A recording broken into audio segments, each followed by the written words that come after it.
생명의 말씀이 샘솟는 교회 생명샘 장로교회 박화신 목사님의 말씀입니다. 네, 우리 사랑하는 시카고 청취자 여러분, 오늘 하루도 주 예수 그리스도께서 주시는 평안과 그분께서 누리시고자 하는 기쁨을 우리가 공유함으로 오늘 하루도 참으로 탁월한 우리 하나님의 충만함을 느낄 수 있는 귀한 예수 그리스도의 삶을 살아내시는 귀한 하루가 되시길 주님의 이름으로 축복합니다. 오늘은 갈라디아서 3장에 있는 말씀을 여러분들에게 강해를 해드리기를 원합니다. 여러분들이 생각하는 율법이다 라고 할 때 여러분들은 이 율법을 무엇으로 이해하고 계시는지 한번 물어보면서 오늘 갈라디아서 3장을 강해해 드리겠습니다. 여러분, 사도 바울이 말하는 율법은 크게 세 가지의 의미를 지니고 있습니다. 첫 번째로는 구약에 나오는 모든 하나님의 법들, 이스라엘 백성들이 하나님의 백성으로서 이렇게 살아내야 된다라고 하나님께서 그들에게 구체적인 여러 가지의 계명들을 주셨습니다. 여러 가지 율례들을 주셨습니다. 심지어 제사를 이렇게 드려라 라고 하는 아주 구체적인 상세한 법들을 주셨습니다. 그러한 모든 구약에 나오는 율례들을 율법으로서 사도 바울이 의미하는 성경 구절이 있고요. 또 다른 의미가 하나 있습니다. 그것은 바로 하나님께서 모세를 통하여 이스라엘 백성들에게 주셨던 십계명만을 의미할 때 또 사도 바울은 율법이라는 단어를 사용하기도 했습니다. 또 마지막 세 번째가 있는데요. 그것이 오늘 갈라디아서 3장에서 나오는 바로 이 행위 하나, 바로 할례를 의미합니다. 할례 하나만을 의미할 때 사도 바울은 또 율법 혹은 율법의 행위라는 단어를 사용했습니다. 이 세 가지의 사도 바울이 말하는 율법의 의미를 우리가 좀 생각한다면 사도 바울의 서신서 13가지를 읽어내려갈 때 여기서 말하는 율법은 할례구나. 여기서 말하는 율법은 십계명이구나. 여기서 사도 바울이 의미하고자 하는 율법이라는 단어는 구약에 나오는 모든 율례들을 의미하는구나 라고 우리가 분별해서 이해를 할 수 있을 것 같습니다.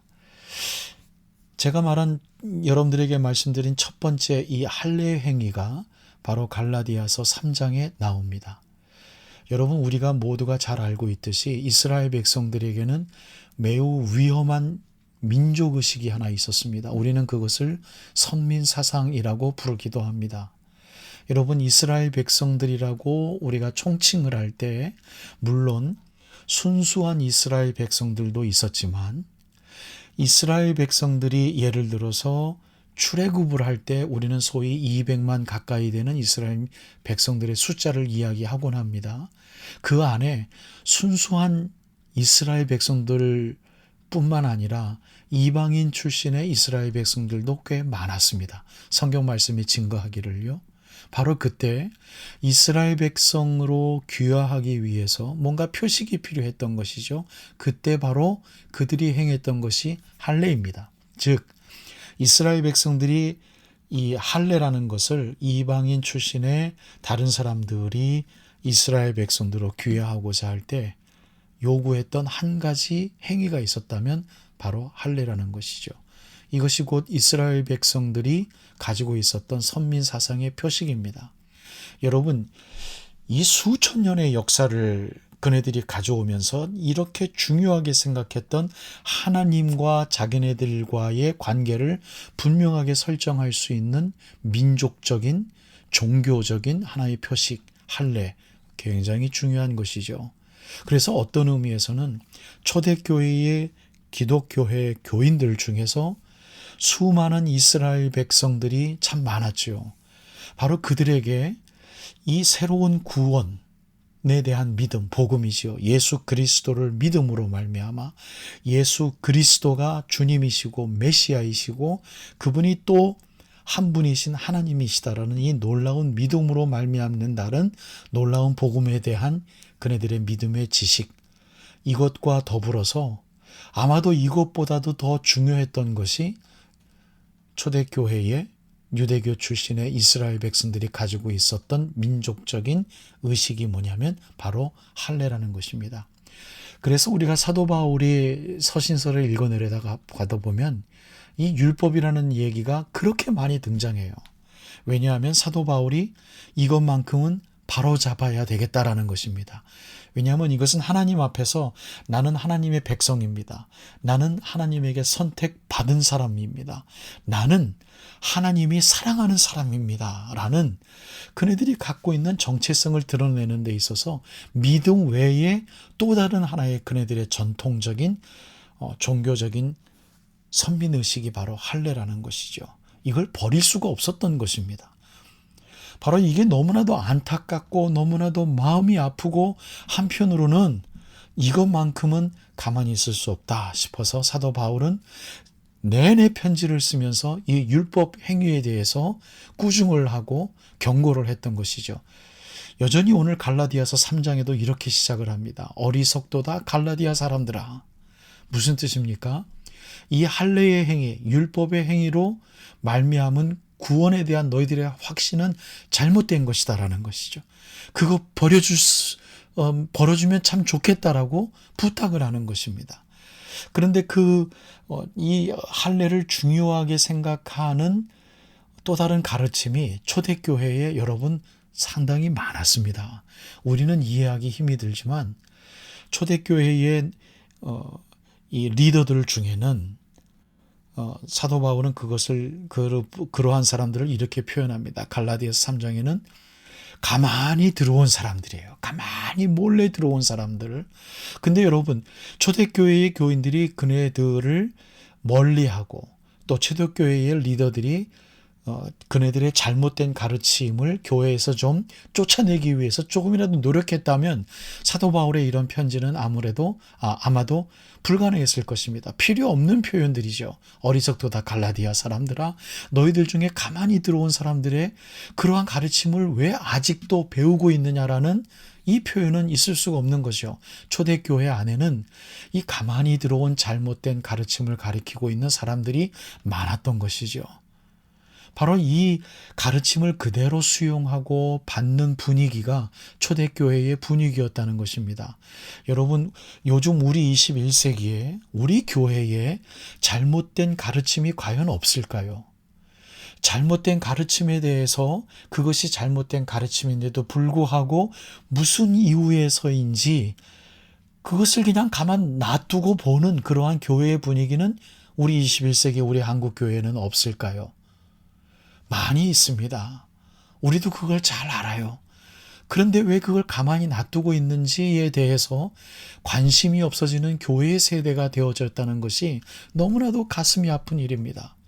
사랑하는 여러분, 사도 바울은 그 할례의 행위가 정말 잘못된 것이고 못된 것이고 사단의 생각이 교회를 지배하고 있는 것이라고 확신하기 때문에 사도 바울은 오늘 아브라함의 이야기를 끄집어내면서까지 갈라디아 교회 교인들에게 꾸중하는 편지를 쓰고 있습니다.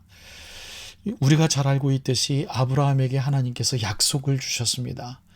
너를 통하여서 너의 자손들이 많아질 것이다 라고 이야기를 합니다. 그런데 하나님께서는 그가 늙을 때까지 그에게 아들을 주시지 않았어요.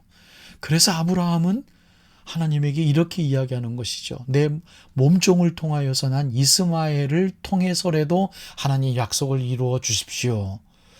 어떤 의미에서는 참 절규입니다. 어떤 의미에서는 굉장히 이성적인 생각이고요. 가능한 생각입니다.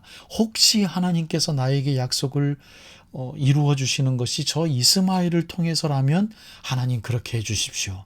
근데 하나님께서 아브라함에게 이렇게 이야기하시죠. 그 사람이 내 상속자가 아니다. 내 몸에서 날 자가 내 상속자가 되리라 라고 이야기를 하면서 다시 그를 밖으로 이끌어내시면서 하늘을 우러러 뭇별을 셀 수 있나 보라. 그리고 아브라함에게 이르시되 내 자손이 이와 같으리라. 여러분, 그런 다음에 창세기 15장 6절 말씀에는 이렇게 기록합니다. 아브라함이 여호와를 믿으니 여호와께서 이를 그의 의로 여기셨습니다 라고 이야기를 합니다. 여러분 얼마나 은혜가 되는 말씀인지 몰라요. 아브라함의 이 믿음이 연약했지요. 하나님께 향한 오해가 있었지요. 참 힘이 들었지만 하나님께서 그럼에도 불구하고 네 몸에서 나는 자가 내 상속자가 될 것이야 라고 이야기하는 하나님의 이 말을 믿었다라는 것입니다. 그 믿음을 하나님께서는 그의 의로 여기셨다라는 것입니다. 심지어 이것뿐만 아니라 하박국서 2장 4절의 말을 사도 바울은 인용하면서 이렇게 이야기를 합니다. 사도 바울이 그대로 그것을 인용하죠. 보라, 그의 마음은 교만하여 그 속에서 정직하지 못하나 의인은 그의 믿음으로 말미암아 살리라. 아멘. 여러분, 하박국의 이 선지자의 말을 잘 보면요, 그의 마음은 이라는 것은 이스라엘을 말합니다. 그의 마음은 교만하다. 그 속에서, 이스라엘 속에서 정직하지 못하다. 하지만 의인은 그의 믿음으로 말미암아 살리라. 우리들에게 위로가 되어지고요, 새로운 헌신의 증거가 됐으면 좋겠습니다. 믿음을 갖고 있는 이스라엘 백성들 현재가 교만하다. 믿음을 갖고 있는 이스라엘의 현재가 정직하지 못하다. 그럼에도 불구하고 하나님께서 주신 그들의 믿음으로 말미암아 그들은 살리라라고 이야기를 하고 있습니다. 조금은 위로가 될 수는 있겠습니다만 이 말씀이 우리들에게 위로만으로 그치는 것이 아니라 새로운 깨달음으로 왔으면 좋겠습니다. 여러분, 우리는 교만할 수 있습니다. 우리는 이스마엘을 딜을 하면서 하나님과 대화를 나눌 수 있습니다. 우리 안에는 정직하지 않을 수 있습니다. 하지만 하나님께서 우리들에게 주신 믿음이 있기에 그 믿음으로 말미암아 우리는 구원을 받습니다. 이것을 뒤집어서 여러분들에게 오늘 하나님의 말씀의 증거를 결론을 내드리기를 원합니다. 조금만 더 교만하지 않기 위하여 노력하십시다. 조금만 더 정직하기 위하여 노력하십시다. 조금만 더 이스마엘이 아닐 수도 있겠다라는 생각으로 하나님의 약속을 부둥켜 안고 살아가십시다. 여러분, 우리들은 이스라엘 백성들이 가졌던 옛날에 가졌던 우리들의 완고한 생각의 틀이 있을 수 있어요. 그것이 이스라엘 백성들에겐 할례였듯이 우리들에게 성경 말씀을 오해하고 내가 좋아하는 하나님의 말씀만 받아들이게 하는 내 고집일 수 있습니다. 여러분, 그것을 좀 내팽개쳐 버렸으면 좋겠습니다. 하나님이 주신 믿음을 올바로 붙잡고 어리석지 않기 위하여 우리 하나님 앞에 올바른 믿음의 힘으로 승리하기를 바랍니다. 교만할 수 있고 정직하지 않을 수 있으나 믿음의 힘이 결국 이길 것입니다. 이것이 우리들의 핑곗거리가 되어지지 않기를 축복하며 어리석지 않기 위하여 주님의 약속에 신실한 믿음의 자리를 지키셔서 오늘 하루도 예수 그리스도의 삶을 살아내시기를 주님의 이름으로 축복합니다. 감사합니다. 지금까지 생명의 말씀이 샘솟는 생명샘 장로교회 박화신 목사님의 말씀이었습니다. 생명샘 장로교회는 2025 사우스 골버트 로드 알링턴 하이츠에 위치하고 있으며 주일 예배 시간은 주일 오후 1시입니다. 교회에 관한 자세한 문의는 전화 630-673-9207번으로 문의하시기 바랍니다.